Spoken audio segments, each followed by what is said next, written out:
Right, so in today's video, what I'm going to be going over is exactly how to seed your lawn in the best way, talking through grass types, how to apply the seed, how much to put down, but also going into the aftercare too, because arguably it's the aftercare that is the most important thing. This is part 3 of a full lawn renovation series. In the first part, we used Roundup to kill the entire lawn off, and in the second part, we prepared the soil. And the links to both those videos are down in the description below. So let's start off then with talking seed type. What seed type should you buy? If this is the one renovation you want them to do, you want it to be one and done, then go with bent fescue, because those grasses can repair themselves on their own. If some die over the winter, all you've got to do when you get to the spring is feed them and cut them, and they'll bounce back.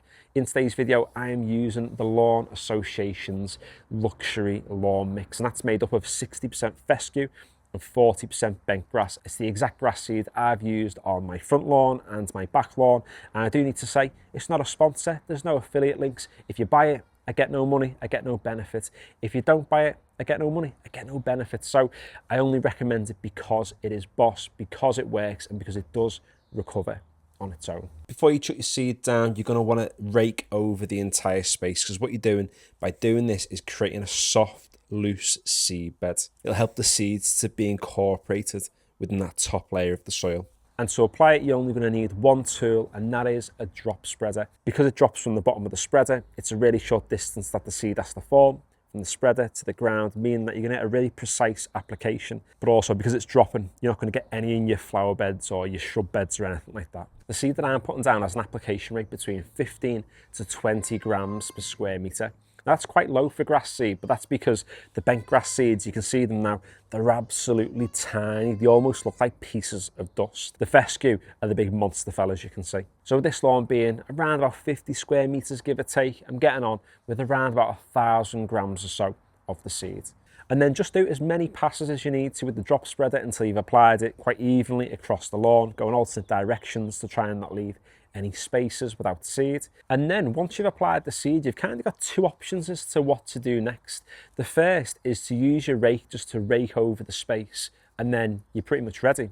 Or what you can do is just put landscaping fleece down, which is what I'm doing in today's video. The reason why I'm going with landscaping fleece is because it gives you two benefits.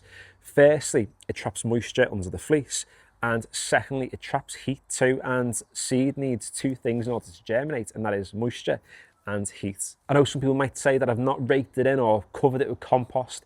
You really don't need to. You've just lashed grass seed on a patch of soil, it's going to germinate. And if you don't go with landscape fabric and you just rake over it, then don't stress too much about the birds getting the seeds. They might get some of the fescue ones, but it's highly unlikely that they're going to eat all those bent grass seeds. And to be fair, if the birds eat the bent grass seeds, fair play to the birds, because those seeds are tiny. And then it's time for the most important part of the seeding process, and that is watering the seeds. And this is where most people go wrong. Often people lash a sprinkler in the middle of the garden, they turn it on for 20 minutes and let the sprinkler go.